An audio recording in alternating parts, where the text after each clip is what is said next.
Hello दोस्तों, कैसे हैं आप सब। उम्मीद है कि सब बढ़िया से होंगे। दोस्तों, रामायण भारत के सबसे प्रसिद्ध ग्रंथों में से एक है। भारत में रामचरितमानस का पाठ पूरी आस्था के साथ होता है। महर्षि वाल्मीकि द्वारा रामायण में भगवान राम की संपूर्ण जानकारी लिखी गई है, लेकिन कुछ लोग भगवान के होने पे ही सवाल उठाते हैं और रामायण को केवल कहानियों से भरी किताब मानते हैं। लेकिन क्या होगा जब हम आपके सामने इसके सत्य होने के सबूतों को बताएंगे, जिसका हर एक सबूत इसके सत्य होने की ओर इशारा करता है। दोस्तों, आज हम वैज्ञानिक अध्ययनों के आधार पर ये सिद्ध कर देंगे कि रामायण में वर्णित घटनाएं पूर्णतया सत्य हैं। रामायण के अनुसार भगवान राम ने अधर्मी रावण को मारकर धर्म की स्थापना की थी। ज्यादातर लोगों का सवाल होता है, क्या भगवान राम वाकई धरती पर पैदा हुए थे? क्या हनुमान जी अपनी इच्छा से अपना रूप बदल सकते थे?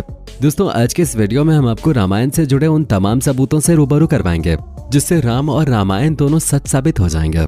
दोस्तों, वीडियो शुरू करने से पहले आप सबसे एक ही रिक्वेस्ट है कि अगर आप इस चैनल पे नए हैं तो प्लीज वीडियो को लाइक और चैनल को सब्सक्राइब जरूर कर लीजिएगा। नंबर 1, रावण का महल। दोस्तों, लंकापति रावण के महल के अवशेष आज भी मौजूद हैं। ये वही महल है जिसे हनुमान जी ने लंका के साथ जला दिया था। रामायण में लंका दहन को रावण के विरुद्ध राम जी की पहली जीत कही जा सकती है। महाबली हनुमान जी के इस पराक्रम को देखकर वहां के सभी निवासी कहने लगे, सेवक इतना शक्तिशाली है तो स्वामी की ताकत का अंदाजा लगाया जा सकता है। नंबर 2, सुग्रीव की गुफा। दोस्तों, आपको जानकर हैरानी होगी कि बाली के डर से सुग्रीव जिस गुफा में रुके थे वो गुफा आज भी मौजूद है। रामायण के अनुसार बाली ने तुदुम्बी नामक राक्षस को मारकर उसका शरीर कुछ दूर फेंक दिया था। हवा में उड़ते हुए तुदुम्बी के खून की कुछ बूंदें मातंग ऋषि के आश्रम के ऊपर गिर गईं। ऋषि ने अपने तप के बल पर यह जान लिया कि ये किसकी हरकत है। फिर क्रोधित ऋषि ने बाली को शाप दिया कि वो कभी भी ऋषि के पर्वत के क्षेत्र में आएगा तो उसकी मृत्यु हो जाएगी। सुग्रीव को राज्य से निकाले जाने पर वो इसी जगह पर आए थे क्योंकि वो जानते थे कि बाली यहाँ नहीं आ सकता। यहीं पे उनकी मुलाकात राम जी से हुई और बाद में राम जी ने बाली का वध किया और सुग्रीव को किष्किंधा का राज्य दिया था। नंबर 3, राम सेतु। दोस्तों, राम सेतु को एडम्स ब्रिज भी कहा जाता है। ये चूना पत्थर से बनी श्रृंखला है। भौगोलिक प्रमाणों से पता चलता है कि किसी समय ये सेतु भारत और श्रीलंका को भूमि मार्ग से आपस में जोड़ता था। ये पुल करीब 30 किलोमीटर लंबा माना जाता है। 15वीं शताब्दी तक ये पैदल पार करने लायक था, लेकिन एक चक्रवात के कारण ये पुल अपने पूर्ण स्वरूप में नहीं रहा। राम सेतु एक बार फिर सुर्खियों में तब आया जब नासा के उपग्रह द्वारा लिए गए फोटो मीडिया में सुर्खियां बने थे। समुद्र पर बने सेतु को राम जी की दूसरी विजय कहा जा सकता है क्योंकि रावण को विराट समुद्र की तरफ से किसी से कोई खास खतरा नहीं था। अब तो दोस्तों, इस पर एक फिल्म भी बन रही है। नंबर 4, पानी में तैरने वाले पत्थर। दोस्तों, राम सेतु पुल के पत्थर पानी पर तैरते थे। सुनामी के बाद रामेश्वरम के उन पत्थरों में से कुछ जमीन पर आ गए थे।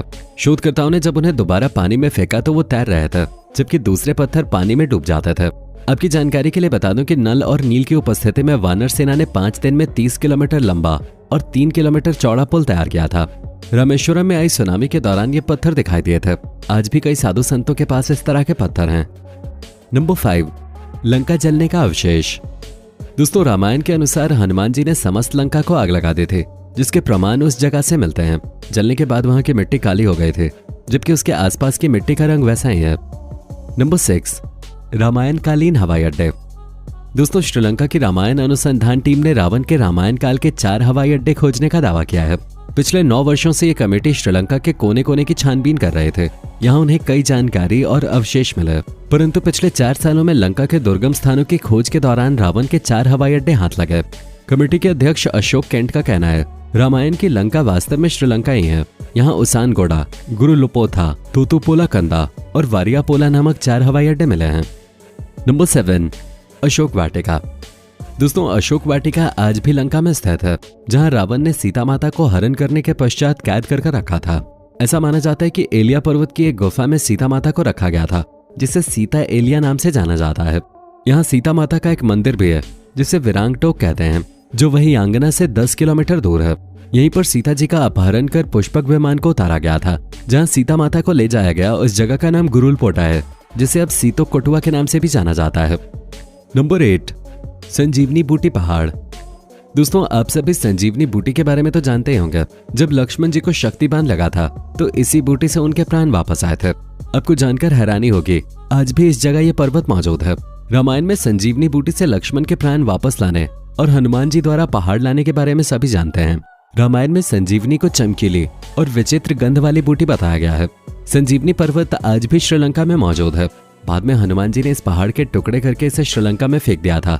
जहां जहां इस पहाड़ के टुकड़े गिरे वहां के पेड़ पौधे और जड़ी बूटी बाकी जगहों से अलग होते हैं। नंबर 9, दिव्रुम पोला।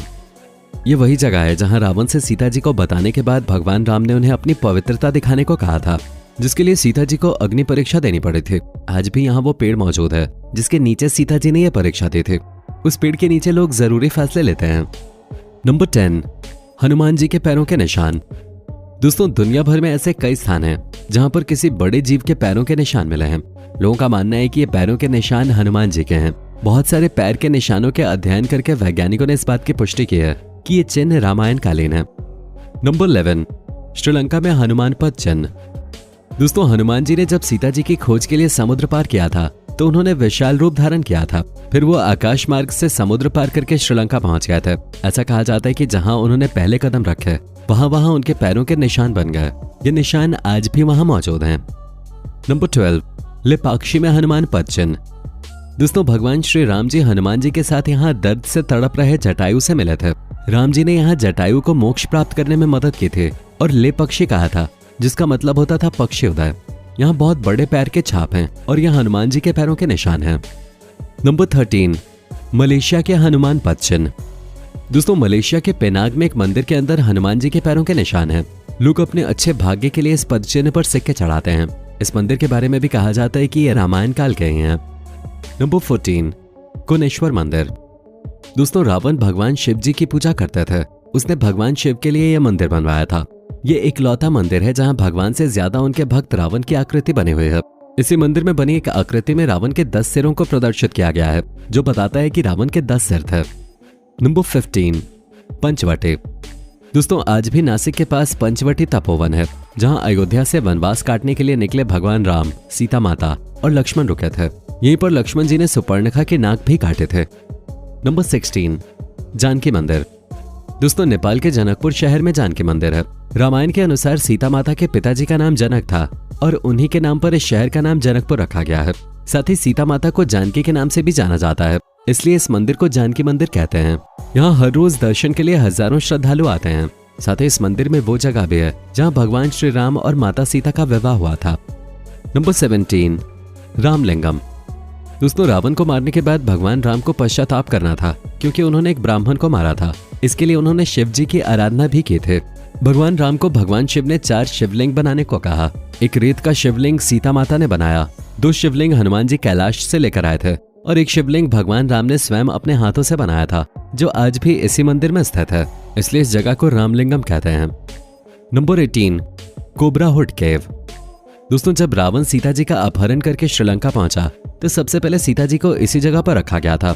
आपको ये जानकर हैरानी होगी कि इस गुफा पर हुई नक्काशी रामायण समय की मानी जाती है, जो इस बात का सबूत देती है कि रावण ने सीता माता का अपहरण करके उन्हें सबसे पहले यहीं लाया था। तो दोस्तों, कैसा लगा हमारा आज का एपिसोड, हमें कमेंट करके बताइएगा जरूर। हमें आपके कमेंट का इंतजार रहेगा।